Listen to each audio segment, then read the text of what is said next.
You ask Tiger to solve. This deals with linear equations with one unknown. The final result is x equals -5. Let's solve it step by step. Group all x terms on the left side of the equation. Subtract 3x from both sides. Group like terms. Simplify the arithmetic. Group like terms. Simplify the arithmetic. Group all constants on the right side of the equation.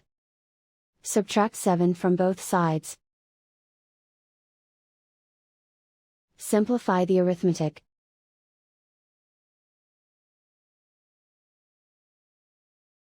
And so the final result is x equals -5.